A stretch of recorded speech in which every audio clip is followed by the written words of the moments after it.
konferensi pers Memorandum UI Watch. Terima kasih atas kehadiran teman-teman wartawan, juga Bapak Ibu hadirin dalam acara ini, dan tentu saja berada di Sofian Hotel, Cut Mutia, Senin 23 November 2020. Marilah pertemuan siang hari ini kita buka dengan bacaan basmalah. Bismillahirrahmanirrahim. Hadirin juga teman-teman wartawan, siaran pers UI Watch ini diadakan atas temuan dan kajian dari isi atau materi serta proses penyusunan Undang-Undang Cipta Kerja. Demikian tujuan acara itu diadakan pada hari ini, Senin 23 November 2020. Hadirin dan teman-teman wartawan, marilah kita ikuti Mas Heru Purwanto dalam Memorandum UI Watch. Dipersilakan Mas Heru.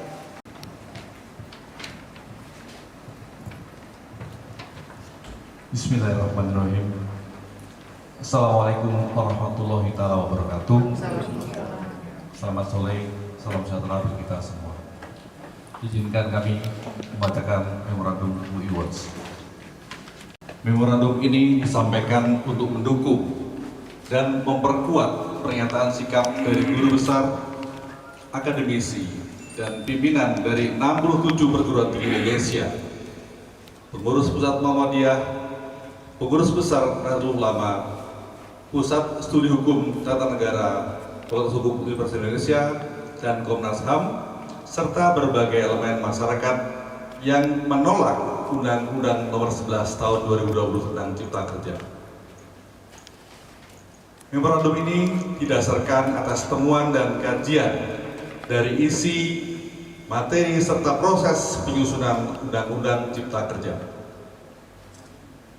Kami yang bertanda tangan di bawah ini, dengan memperhatikan cara, proses, dan prosedur pembuatan peraturan perundang-undangan yang berkaitan dengan Undang-Undang Nomor 11 Tahun 2020, dan dengan mempelajari, mengkaji, serta mendalami serta secara seksama isi dan ketentuan pasal undang-undang tersebut yang telah ditantangani dan disahkan oleh Presiden pada tanggal 2 November 2020 yang lalu, serta memperhatikan reaksi, tanggapan, dan dampak sosial politik dan kepastian hukum serta ketertiban dan keamanan masyarakat bangsa, UI Watch merasa perlu mengeluarkan memorandum dengan menyatakan hal-hal sebagai berikut.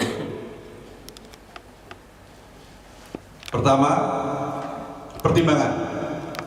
1. Bahwa Undang-Undang Nomor 11 Tahun 2020 tentang Cipta Kerja, baik proses pembuatannya maupun substansinya, adalah bertentangan dan menyimpang secara mendasar dari Pancasila, yaitu sila kedua dan sila kelima, dan Undang-Undang Dasar 1945, yaitu pasal 1 ayat 2 dan pasal 27 serta pasal 33. Pertimbangan yang kedua, bahwa penyimpangan tersebut dilakukan secara terencana, terstruktur, dan sistematis oleh Presiden dan DPR, dapat dikategorikan sebagai upaya dengan niat dan rencana jahat untuk menerabas ketentuan-ketentuan peraturan perundang-undangan yang masih berlaku dengan melakukan perubahan, penghilangan, dan penghapusan berbagai pasal dalam 79 undang-undang lainnya, yang menggantinya dengan menyisipkan pasal-pasal baru sehingga menimbulkan peluang bagi pelanggaran-pelanggaran konstitusional yang lebih lanjut. Pertimbangan yang ketiga, bahwa ternyata rencana dan niat tersebut secara gamblang telah diuji coba terlebih dahulu oleh Presiden dan DPR dengan dilakukannya perubahan atas Undang-Undang Nomor 12 Tahun 2011 melalui Undang-Undang Nomor 15 Tahun 2019 yang ditandatangani oleh Presiden pada tanggal 2 Oktober 2019, yaitu 1 hari setelah anggota DPR dilantik. Sehingga dengan perubahan ini memungkinkan Presiden melakukan intervensi dan kontrol terhadap proses legislasi. Yang keempat, bahwa selama proses pembahasan Undang-Undang Nomor 11 Tahun 2020 tersebut, baik Presiden maupun pihak DPR tidak secara transparan mengajak masyarakat dan elemen publik untuk berpartisipasi secara kognitif dalam menanggapi dan atau mengkritisi rancangan undang-undang tersebut. Padahal transparansi dan keterbukaan merupakan salah satu asas yang harus dipenuhi sesuai dengan sistem dan mekanisme proses pembuatan peraturan perundang-undangan yang ada dan masih berlaku.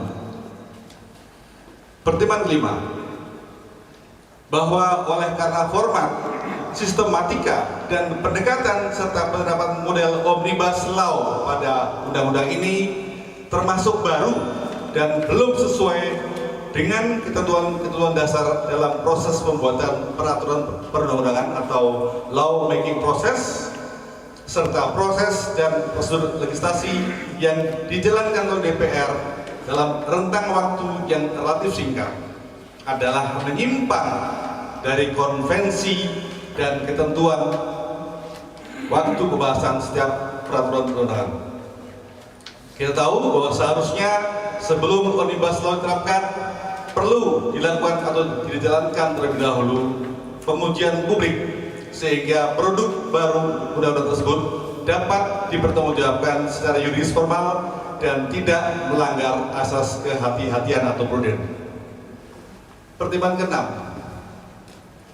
bahwa dengan disahkan undang-undang tersebut oleh Presiden di tengah-tengah protes dan tuntutan serta penolakan elemen publik dan warga masyarakat pada umumnya telah menunjukkan secara gamblang cara-cara, pendekatan dan sikap serta reaksi Presiden RI yang acuh dan abai atas berbagai pelanggaran yang diperbuatnya bersama DPR yang dapat membawa serta menimbulkan komplikasi yang merusak dan mengacaukan tatanan hukum nasional.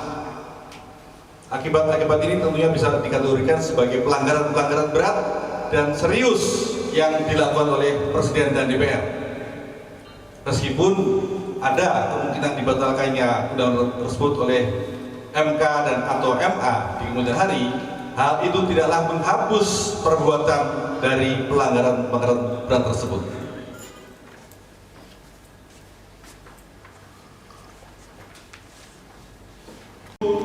UIWAS menyampaikan usul dan rekomendasi sebagai berikut. Berdasarkan pertimbangan di atas, maka UIWAS mengajukan usulan dan rekomendasi kepada Majelis Permusyawaratan Rakyat untuk dapat mengambil alih tanggung jawab menyelenggarakan sidang istimewa atau darurat dengan terlebih dahulu menyatakan: pertama, tindakan DPR dan Presiden telah menciderai ketentuan dasar dari proses pembuatan peraturan perundang-undangan sebagai landasan kehidupan berbangsa dan bernegara serta bertentangan dengan prinsip-prinsip negara hukum. Kedua, membatalkan dan atau menunda pemberlakuan Undang-Undang Nomor 11 Tahun 2020 karena dianggap cacat secara hukum dan menimbulkan komplikasi dan krisis konstitusional lebih lanjut.